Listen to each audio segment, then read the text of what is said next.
जी। जय हिंद, वंदे मातरम, भारत माता की, मोदी जी की। ठीक कहा राहुल जी ने कि वो पसमानदा समाज का उत्थान करेंगे। मैं एक बात कहना चाहता हूँ सबके माध्यम से, आपके माध्यम से सब जानते हैं, 70 वर्ष आपके दादाजी, आपकी दादी जी, आपके पिताजी का राज रहा। मैं उस समाज से आता हूँ जिस समाज 70 वर्षों में एक रोटी के लिए यानी गेहूं के लिए तरसता था। मैंने बाजरे की रोटी खाई है, मेरे परिवार ने, मेरे समाज ने। आज वो रोना आता है कि कहाँ चले गए थे राहुल जी, आपके दादाजी और आपके दादी जी और आपके दादी जी कहाँ चले गए थे। हमें जो राशन मिलता था सड़ा हुआ मिलता था। हम इतने परेशान थे, ना हमें शिक्षा थी हमारे पास में, ना रोजगार थे हमारे पास में, और एक वक्त की रोटी खाने के लिए हम परेशान थे। मेरा समाज रोया है और मैं सक्का समाज से हूँ। मैंने, मेरे समाज ने पानी भर, कौन सा समाज के? सक्का अब्बासी, जो पानी लेके चलते, मैंने पानी, मेरे परिवार ने, मेरे खानदान ने, मेरे समाज ने पानी बेचकर, पानी पियाकर रोटी, रूखी बोसी रोटी खाई है। वो समाज ने वो दंड देखा है, आज आंसू आते हैं। मैं सोचता हूँ कि शायद वो कल चला गया है। आज मोदी जी आए, उन्होंने जो दिया है, उन्होंने जो दिया मेरे समाज के लिए, मैं बहुत शुक्रगुजार हूँ। परंतु अभी ये मुझे बोलने नहीं दे रहे, मैं गरीब हूँ इसीलिए मुझे बोलने नहीं दे रहे। मैं जी ऑफ कोर्स, आपका पहले तो लो, कोई इमोशनल कार्ड नहीं खेला जाएगा, कोई इमोशनल नहीं। जब्बाद यू हैव टू वेट, जब्बाद यू हैव टू वेट, लो जब्बाद यू हैव टू वेट। मैं नाम जानना चाहती हूँ आपका। मेरा नाम बीनेश है। बीनेश जी, एक मिनट, भोपाल से आती हैं, दिल्ली में पढ़ाई के लिए आई हैं और आज भैया जी में प्रोग्राम में शरीक है। पहले तो मैं आपका बहुत ख्याल रखता हूँ, बहुत बहुत स्वागत करता हूँ। Now your question. सर, वो जो सर बात कर रहे थे कि he has gone through a lot, वो सही बात है, सब ठीक है। पसमानदा जो लोग हैं उन्होंने बहुत अट्रॉसिटीज, बहुत परेशानियां झेली हैं। सर, मैं खुद रिसर्च कर रही थी इसी एग्जैक्ट टॉपिक पर। हाँ। तो रंगनाथ मिश्रा कमेटी ने सजेस्ट किया है कि रिजर्वेशन होना चाहिए लोअर कास्ट मुस्लिम्स के लिए। हाँ, तो जब ईडब्ल्यूएस के लिए, that is economically weaker sections के लिए रिजर्वेशन विदाउट एनी कमीशन शुरू कर दिया गया, तो पसमानदास के लिए और लोअर कास्ट मुस्लिम्स के लिए इतना जो डेटा कलेक्ट किया जा रहा है, जो ऑलरेडी कमिटी सजेस्ट कर चुकी है, अगर बीजेपी को स्टार्ट करना होता तो ऑलरेडी रिजर्व क्यों नहीं कर दी उन्होंने सीट? जी, 341 का मुद्दा है और वो ये कहता है कि रिजर्वेशन की बात। जी बाबूजी, कहाँ से आना हुआ? ये क्यों नहीं उठा रहे हैं? कौन बात चीज नहीं उठा रहे? तो उठाई तो है मुद्दा। हाँ, तो आप क्या कर रहे हैं? हम कर रहे हैं कि आपका इंतजार कर रहे हैं। अरे देर से क्यों आते? टाइम से आया करिए। हम तो टाइम से आया कर, बोलना है कुछ की, वो उठा तो दिया मुद्दा, आप टाइम से आया करिए। कुछ कर नहीं रही है। सरकार कहाँ कर रही है कुछ? कहाँ से आना हुआ आपका? अरे हम तो दिल्ली के हैं। अरे तो ऐसा मरे काहे बोल रहे हैं? दिल्ली से। जी जस्ट अ मिनट, 341 का मुद्दा, रिजर्वेशन मुस्लिम्स के लिए, वो खासतौर से पसमानदा और जो हाशिए पे हैं उनके लिए। जी मैंने ले लिया मुद्दा ले लिया। बट ऑफ कोर्स मैं आ रहा हूं। जी यादव जी। हाँ सर साहब, जो भी गरीब तबका है, जो भी उन्नत नहीं है, जो समाज में, भाई देखिए, जो हाशिए पे उनके सवाल सुन लेते, एक बार मैं सवाल सुन लेता हूँ। जी, जो भी हाशिए में है उसको मिलना चाहिए, वह किसी भी धर्म का हो, किसी भी समाज से हो, ये बराबरी, उनको बराबरी स्तर पे लाने के लिए उनको रिजर्वेशन मिलना आवश्यक है। और दूसरी बात मैं ये कहना चाहता हूँ, ये मैं किसान हूँ, हरियाणा का हूँ जी, जो यूं कहता है ना महंगाई हो गई, टमाटर महंगा हो गया, सब्जी महंगी हो गई, किसान की सब्जी महंगी बिकने से इनको क्यों दर्द होता है? मेरी किसान की सब्जी महंगी बिक रही है, इनको महंगाई दिखती है। बेरोजगारी भगवान भी। यादव जी एक बात तो है, अगर टमाटर आप 120 में बेचेंगे, अच्छी बात है, किसान को मिले, लेकिन 120 रुपए टमाटर हम कहां से खरीदें? कंज्यूमर कहां जाए? उपभोक्ता कहां जाए? यह भी तो सवाल है। 1.5 महीने से 2 महीने महंगाई होती है बारिश के कारण, प्राकृतिक आपदा। 2 महीने में आप प्राण चूस लो मेरे सारे, है ना? जी अनिल बीजेपी।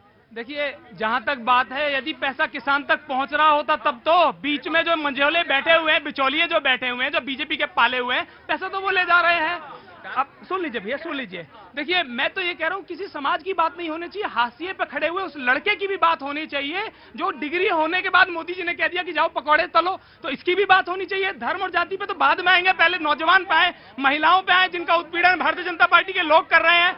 और जब आपकी डिबेट चल रही थी, एक और मुद्दा चीन का चल रहा था। रुको भाई, चीन का एक मुद्दा चल रहा था, उस पर बात हुई, और बहादुरी की भी बात चल रही थी।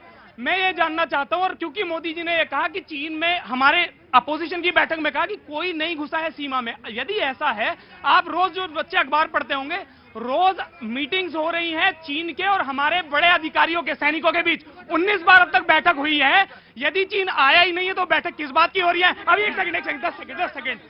रक्षा मंत्री जी का बयान है, मोदी जी का आज खुद का बयान है कि उन्होंने चीन के प्रेसिडेंट से बात करी है कि भैया डिसएंगेजमेंट हटाओ।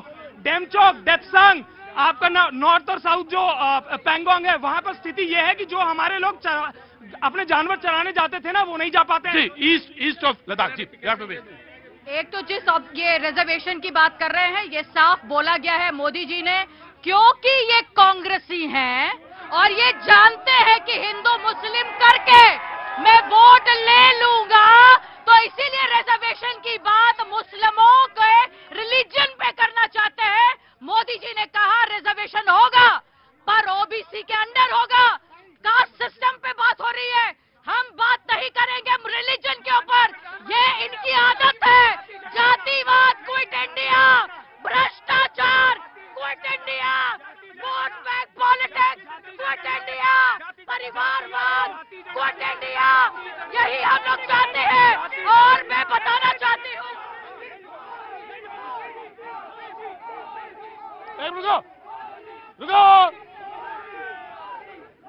रुको भाई,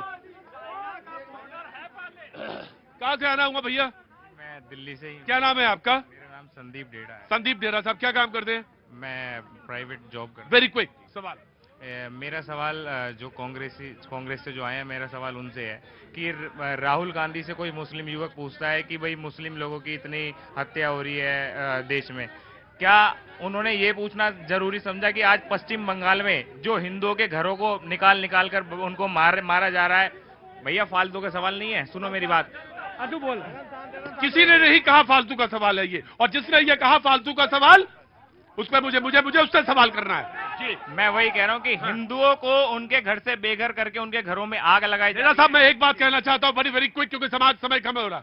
हिंसा कहीं भी हो, किसी के साथ भी हो, वो निंदनीय है, वो गलत है, वो गलत है। प्रतीक जी देखिए, नफरत और मोहब्बत की जब आप बात करते हैं, तो आप कश्मीर में जब कश्मीरी पंडितों का पलायन हुआ तब आपकी जुबान सिल गई थी। जब वहां लाल चौक पे अपने ही देश का तिरंगा, लाल चौक पे अपने ही देश का तिरंगा लोग लेकर जाने से डरते थे, तब आपकी जुबान सिल हो गई थी। जिस लद्दाख की आप बात करते हैं, उसी से कुछ दूर पे आर्यन वैली है, जहाँ पे हमारी पुरानी संस्कृति रहती है, आज तक उसकी बात की। जिस कारगिल की बात करते हैं, कारगिल के लोगों ने चिल्ला चिल्ला कर बोला कि कश्मीर के मुस्लिम तुष्टीकरण में हमारी आवाज दबाई गई। आप ये बताइए, आज इस रोड पे शाहरुख खान मोटरसाइकिल चलाते हैं, उसी रोड पे आज उस गरीबों के लिए राशन जाता है। मोदी जी के लिए मुद्दा ये है, वहाँ लोगों को सुविधाएं मिलनी चाहिए।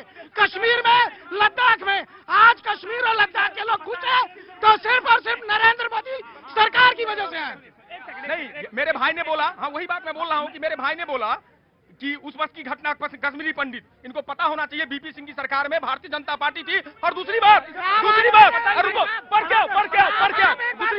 दूसरी बात, इंफ्रास्ट्रक्चर की बात हो रही थी ना, 18 करोड़ रुपया पर किलोमीटर के हिसाब से द्वारका एक्सप्रेसवे का प्रोजेक्टेड स्कोर था।